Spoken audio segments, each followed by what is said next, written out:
الحمد لله حمدا كثيرا طيبا مباركا فيه.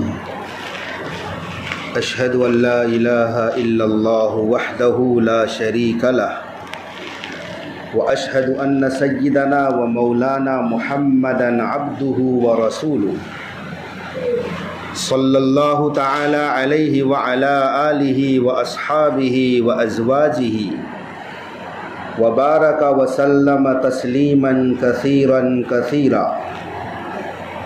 أما بعد فأعوذ بالله من الشيطان الرجيم. بسم الله الرحمن الرحيم. واتل عليهم نبأ ابني آدم بالحق إذ قربا قربانا فتقبل من أحدهما ولم يتقبل من الآخر قال لأقتلنك قال إنما يتقبل الله من المتقين. وقال الله عز وجل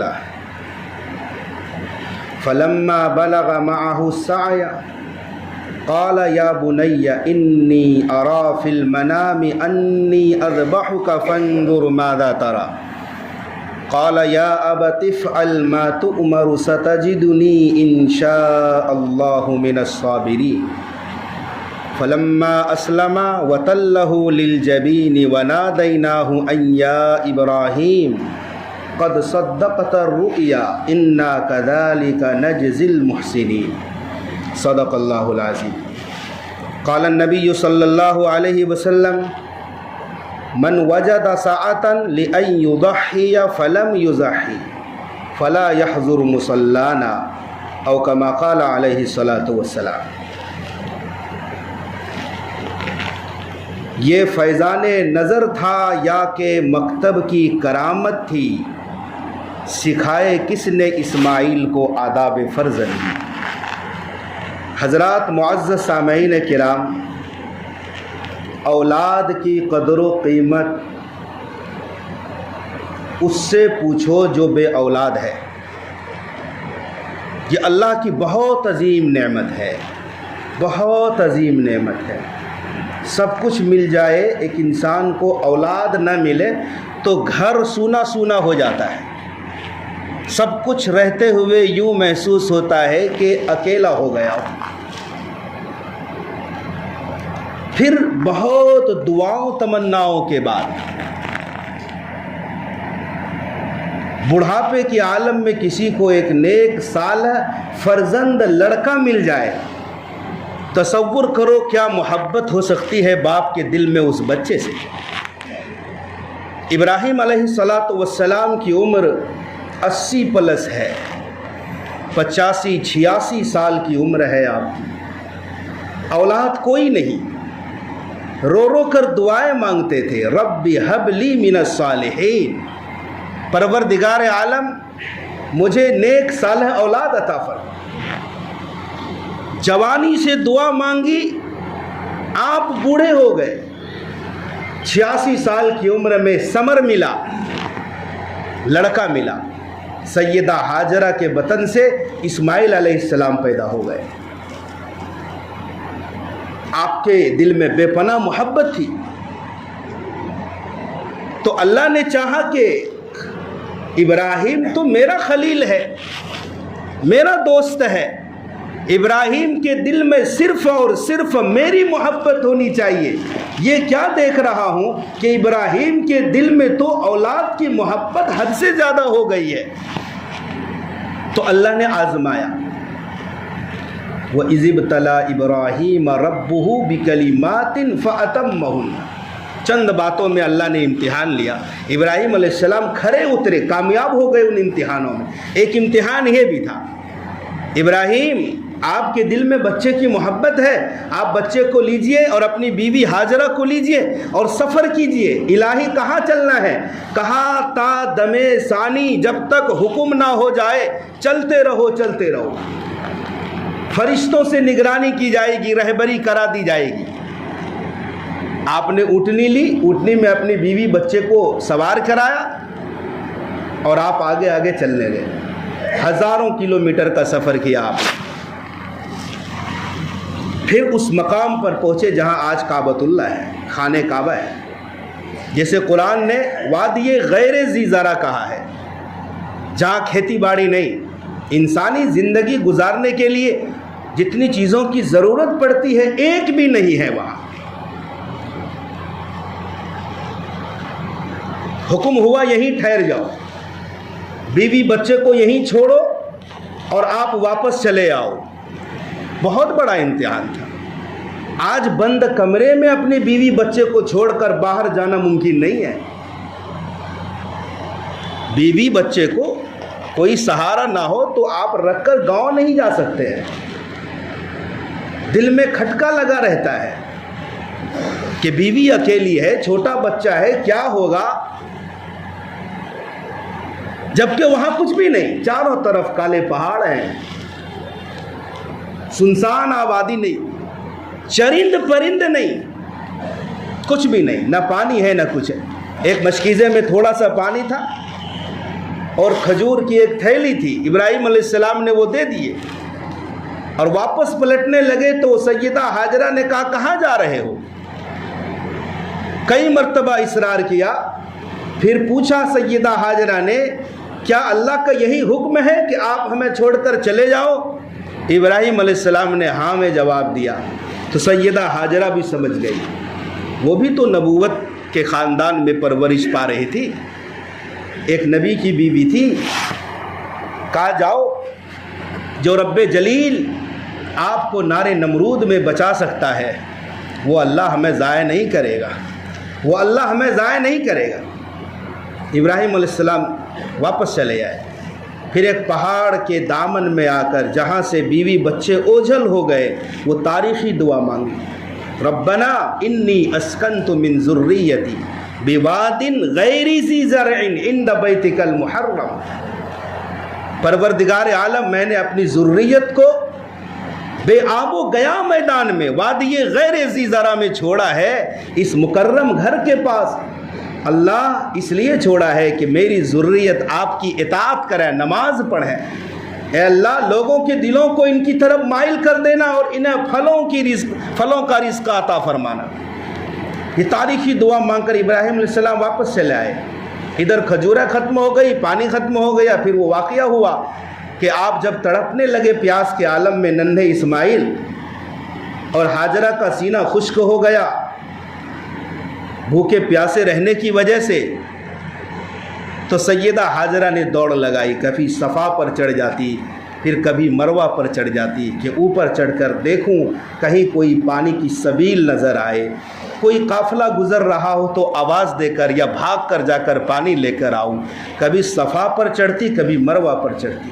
اس زمانے میں اونچائی پر یہ دونوں پہاڑ تھے۔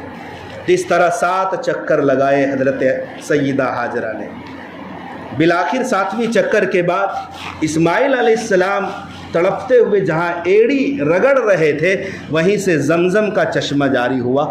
حضرت سیدہ ہاجرہ بھاگ کر آئی اور زمزم کہا کہ رک جا۔ زمزم کا معنی ہے لفظ رک جا۔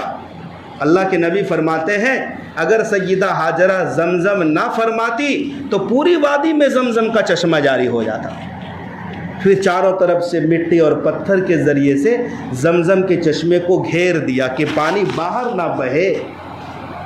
یہ وہ مبارک پانی ہے جو اسماعیل علیہ السلام کی سعی سے حضرت ہاجرہ کی دوڑ اور قربانی کے بعد جبریل علیہ السلام کی مدد سے وہ پیارا مبارک چشمہ جاری ہو گیا جس کی طرف ساری دنیا کے لوگ مائل ہیں۔ بہت سارا نام ہے، زمزم ہے، برہ ہے، مضمونہ ہے۔ یہ بہت مبارک پانی ہے۔ یہ وہ پانی ہے جسے دینے میں لوگ کنجوسی کرتے ہیں۔ کنجوسی اس لیے نہیں کرتے، کنجوسی محبت کی وجہ سے کرتے ہیں۔ خالص زمزم دے دیا جائے تو اپنے پاس بچے گا نہیں، یہ خالص محبت کی وجہ سے کنجوسی کرتے ہیں۔ کتنا مبارک پانی ہے۔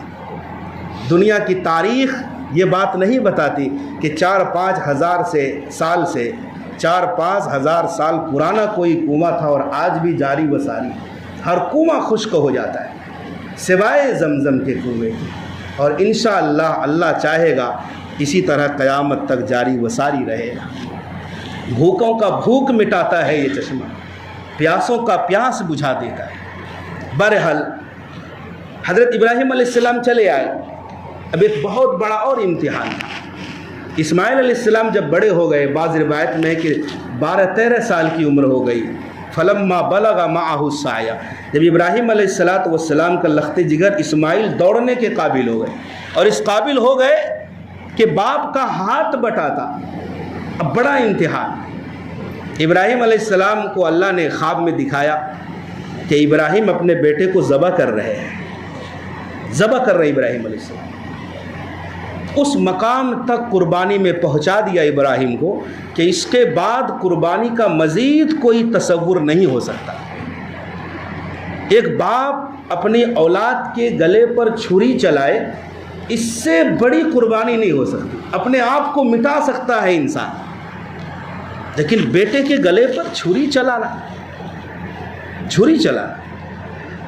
مارنے کے بھی مختلف شکل ہے. زہر دے کر مار دیا جائے، اور بھی شکلیں ہیں مارنے کی. چھری ہاتھ میں لے کر اسماعیل کو ذبح کرانا، اس کے بعد قربانی کا کوئی تصور ہی نہیں بچتا ہے. اعلیٰ معیار پر پہنچا دیا ابراہیم علیہ السلام. سب سے بڑی قربانی دے دو. اور اس کے بعد امتحان لینے والے نے خود کہہ دیا، ان ھذا لہو البلاء المبین، بے شک یہ بہت بڑا امتحان تھا.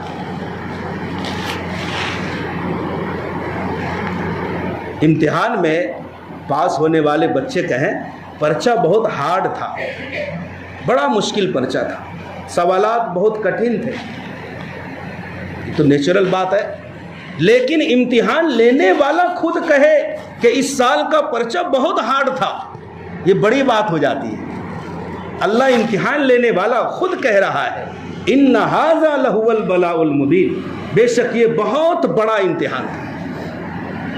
ابراہیم علیہ السلام نے خواب دیکھا، 1 دن 2 دن 3 دن بیٹے کو ذبح کر رہا ہوں. سمجھ گئے ابراہیم خلیل اللہ کہ اللہ کا مقصود کچھ اور ہے.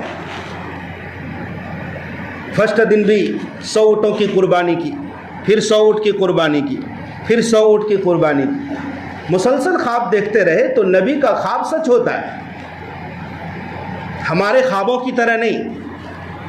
بھٹکے ہوئے خیالات اور اکثر جھوٹے خواب ہوتے ہیں. یہ صدیقین کی جماعت تھی، موحد اعظم کا خواب ہے یہ. اور خواب بھی نبیوں کا، یہ نبوت کا حصہ ہوتا ہے. خواب میں نبی نے جو دیکھا وہ سچ ہوتا ہے. کہ اللہ کا مقصود ہے کہ میں اپنے بیٹے کو سچ مچ ذبح کر دوں. تو بیٹے سے ذکر کر دیا بلا کسی توقف کے، انی ارا فی المنام یا بنیا انی ارا فی المنام انی اذبحک فانظر ماذا تری. میرے بیٹے اسماعیل، میں نے خواب میں دیکھا ہے کہ میں تجھے ذبح کر رہا ہوں، بتاؤ تمہاری کیا رائے ہے؟ کیا رائے ہے؟ بیٹے سے خواب کا ذکر کر رہے ہیں. اس لیے نہیں کہ بیٹا اگر انکار کرے گا یا بیٹا فرما برداری کرتا ہے یا نافرمانی کرتا ہے. مفسرین نے لکھا ہے کہ خواب کا ذکر اس لیے کیا، اگر اسماعیل نے مان لیا تو ماننے والا سلوک کیا جائے گا، اور اسماعیل نے انکار کر دیا تو نہ ماننے والا سلوک کیا جائے گا. لیکن قربانی تو بہرحال کرنی ہے، مانو تو بھی نہ مانو تو بھی. لیکن وہ بھی بڑے عظیم باپ کے سپوت تھے اسماعیل علیہ السلام. انہوں نے بلا کسی تعمل کے فوراً لبیک کہا. قال یا ابت افعل ما تؤمر، میرے ابا جان آپ کو جس کا حکم ہوا ہے اب کر گزریے. ستجدنی انشاء اللہ من الصابرین، اگر اللہ نے چاہا تو آپ مجھے صبر کرنے والوں میں سے پائیں. دونوں طرف سے رضامندی ہو گئی. اب اللہ کا یہ حکم عمل میں لانا بڑا آسان ہو گیا. اور ایک دن ایسا ہی ہوا کہ اسماعیل علیہ السلام کو تیار کر کے مینا کی وادی میں لے جانے لگے، جہاں ابراہیم علیہ السلام نے ذبح کرنی تھی. تو شیطان بھلا کب گوارا کر سکتا تھا؟ شیطان تو یہ چاہتا تھا کہ اللہ کا حکم پورا نہ ہو.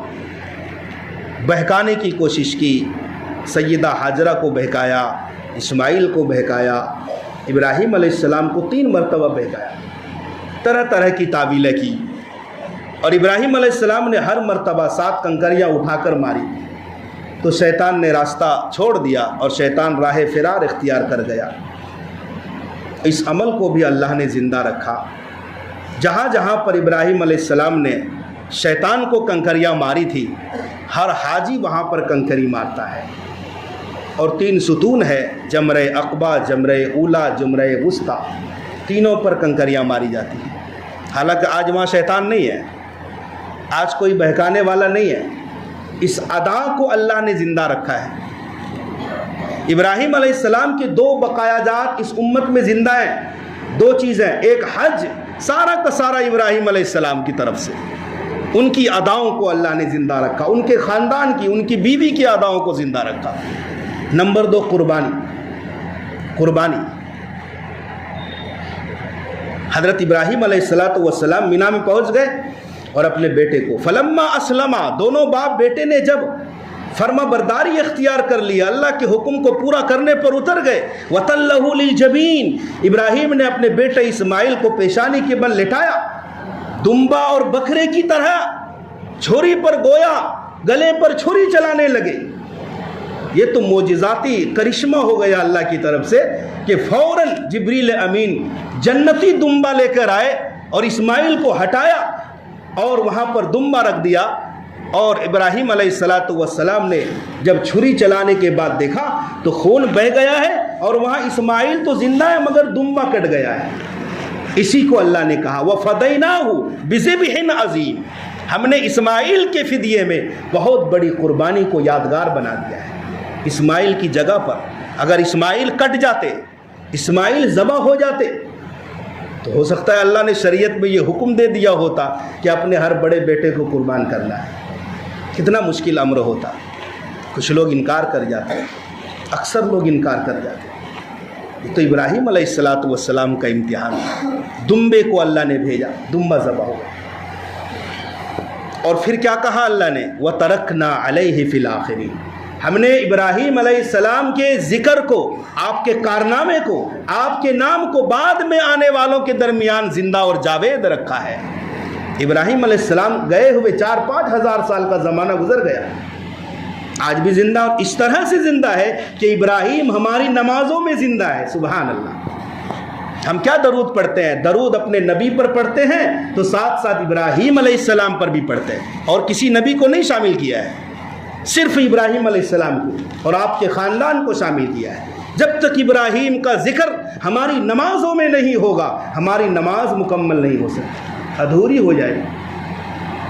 کتنا مبارک کام ہے ابراہیم علیہ السلام کا۔ سلام علی ابراہیم، اب اللہ کہہ رہا ہے ابراہیم آپ پر سلامتی ہو اللہ کی طرف سے۔ قربانی، یہ لفظ قربان سے، قربانی کسے کہتے ہیں؟ ہر اس چیز کو جس کے ذریعے سے اللہ کی رضا، اللہ کی خوشنودی حاصل کی جائے، وہ قربانی کہلاتی ہے۔ ہر وہ چیز جس کے ذریعے سے اللہ کی خوشنودی حاصل کی جائے، اللہ سے قریب تر ہو جائے بندہ، اسے قربانی کہا جاتا ہے۔ قربانی اتنی ہی اس کی تاریخ پرانی ہے جتنی تاریخ انسان کی پرانی ہے۔ قرآن حکیم نے بھی ہمیں بتایا ہے کہ قربانی کی تاریخ کہاں سے چلی آ رہی ہے۔ وَاتْلُ عَلَيْهِمْ نَبَأَ ابْنَيْ آدَمَ اِذْ قَرَّبَا قُرْبَانًا، اے حبیب میرے، آپ آدم کے 2 بیٹوں کا ذکر کر کے، تلاوت کر کے لوگوں کو سنائیے۔ آدم علیہ السلام کے 2 بیٹے حابیل اور قابیل، دونوں میں کچھ بات بڑھ گئی، جھگڑے کی سی شکل ہو گئی، تو آدم علیہ السلام نے دونوں سے کہا کہ تم دونوں قربانی دو، جس کی قربانی قبول ہو جائے گی وہ حق پر ہوگا۔ تو دونوں نے قربانی پیش کی، ایک کی قربانی قبول ہو گئی اور ایک کی قربانی قبول نہیں ہوئی۔ کیسے پتہ چلتا تھا؟ آسمان سے آگ آتی تھی اور جس کی قربانی کو آگ جلا کر بھسم کر دیتی، کھا جاتی، اس کی قربانی قبول ہو گئی، یوں سمجھی جاتی تھی۔ تو قابیل نے جو قربانی پیش کی تھی اللہ نے قبول نہیں کی، اور حابیل نے جو قربانی پیش کی اللہ نے قبول کر لی۔ گویا کہ یہ قربانی کی تاریخ بہت پرانی ہے، آج کے نہیں ہے، آدم علیہ السلام کے زمانے سے ہر زمانے میں ہر قوم میں قربانی رہی ہے۔ قرآن کہتا ہے وَلِكُلِّ أُمَّةٍ جَعَلْنَا مَنْسَكًا، ہر امت میں ہم نے قربانی کو وجود بخشا ہے۔ شکلیں الگ الگ تھی، مشرکین مکہ قربانی پیش کرتے، جانور کو بتوں کے نام پر، بتوں کے سامنے جانور کو باندھ دیتے تھے، کھانا پینا کچھ نہیں دیتے، یوں ہی تڑپ تڑپ کر جانور مر جاتا اور یوں سمجھتے تھے کہ قربانی قبول ہو گئی۔ مشرکین مکہ ایک اور طرح سے قربانی کرتے، قربانی کیا، جانور کو ذبح کیا اور خون اور گوشت کو خانہ کعبہ کی دیواروں پر لگاتے تھے اور یوں سمجھتے تھے کہ ہمارا جانور اللہ کے یہاں پہنچ گیا۔ یہ قربانی پیش کرتے تھے لوگ۔ بعض لوگ خود اپنے ہاتھ کو کاٹ کر اپنی محبوبہ کے لیے قربانی پیش کرتے تھے، رگ کو کاٹ کر گلاس میں اپنا ہی خون بھیج کر اپنے محبوب کے پاس بھیجتے تھے اور یوں سمجھتے تھے کہ دیکھو ہم وفاؤں میں کھرے اترنے والے ہیں۔ عشق و محبت کی باتیں ہوتی تھی۔ بعض لوگ اپنا ہاتھ کاٹ کے اپنے خون سے خط و کتابت کرتے تھے، یہ تو ماضی قریب کی بات ہے۔ اس طرح سے اپنی وفا کے ثبوت میں لوگ اپنے ہی خون کی قربانی پیش کرتے ہیں۔ ہر زمانے میں قربانی کا رسم، قربانی کی یہ ایجاد رہی ہے، لیکن ہمیں جو قربانی ملی ہے، ایک تو ابراہیم علیہ السلام کی سنت ہے، دوسری ہمارے اپنے حبیب آقا صلی اللہ علیہ وسلم کی بھی سنت ہے، دونوں کی سنت ہے۔ ابراہیم علیہ السلام کی بھی سنت ہے اور آپ صلی اللہ علیہ وسلم کی بھی سنت ہے۔ تو یہ قربانی سے ہمیں کیا ملے گا؟ قربانی سے ہمارے گناہوں کو اللہ معاف فرما دیتا ہے۔ پیارے آقا صلی اللہ علیہ وسلم کی حدیث ہے، قربانی خوش دلی سے کیا کرو۔ جب تم قربانی کا جانور ذبح کرتے ہو، خون کے پہلے قطرے کے ساتھ ہی اللہ تمہارے گناہوں کو معاف فرما دیتا ہے۔ ایک حدیث میں ہے کہ خوش دلی سے قربانی کرو۔ جانور کے بدن پر جتنے بھی بال ہوتے ہیں، ہر بال کے بدلے میں نیکیاں ملتی ہیں۔ کتنے بال ہوتے ہیں؟ کوئی مشین ایجاد نہیں ہوئی ہے کہ جانور کے بدن کے بال گنے جائیں، لاکھوں بال ہوتے ہیں۔ ایام نہر میں، قربانی کے دنوں میں، قربانی کے عمل سے زیادہ کوئی بھی عمل اللہ کو محبوب اور پسندیدہ نہیں ہے۔ ایک حدیث میں ہے کہ قربانی کے سینگھوں، بالوں اور کھروں کو بھی کل قیامت کے دن قربانی کرنے والے کے ترازو، وزن والے ترازو میں رکھا جائے، جس کی کوئی حقیقت نہیں۔ کھر، بال، سینگ، ان سب کی کوئی حقیقت نہیں، یہ پھینکنے والی چیزیں ہیں، لیکن اللہ کے یہاں اس کی نسبت ایسی ہے کہ ان چیزوں کو بھی ترازو میں رکھ کر وزن کیا جائے گا۔ اس کی نسبت، جو جانور گھر کے جس مکان میں بیویاں ڈانٹتی ہیں اپنے بچوں کو، شوہروں کو، بغیر چپل کے آپ اندر نہیں آ سکتے، لیکن قربانی کا جانور اسی گھر میں رہے گا، مینگنیاں بھی کریں گے وہ جانور اور پیشاب بھی کریں گے، اور بیویاں صاف صفائی بھی خوش دلی سے کرتی۔ وجہ کیا ہے؟ ان جانوروں کی نسبت ابراہیم علیہ السلام کی قربانی کے ساتھ جڑ گئی۔ اب یہ قابل رحم بھی ہے، قابل محبت، قابل پیار بھی ہے۔ قربانی عمدہ فربہ کرنا چاہیے، بے عیب ہو، کانا نہ ہو، کان کٹا ہوا نہ ہو، جڑ سے سینگ ٹوٹی ہوئی نہ ہو، بدن میں گودا ہو، خوبصورت جانور ہو، اور آدمی اسی جذبے کے ساتھ جانور کو خریدتا بھی ہے، جس کی قیمت عام دنوں میں 10,000، 15,000، 20,000 ہے۔ آدمی سنت ابراہیمی میں اپنے آپ کو فدا کر دیتا ہے، اسی جانور کی قیمت 50,000، 60,000 اور لاکھوں روپے تک دینے پر تیار ہو جاتا ہے۔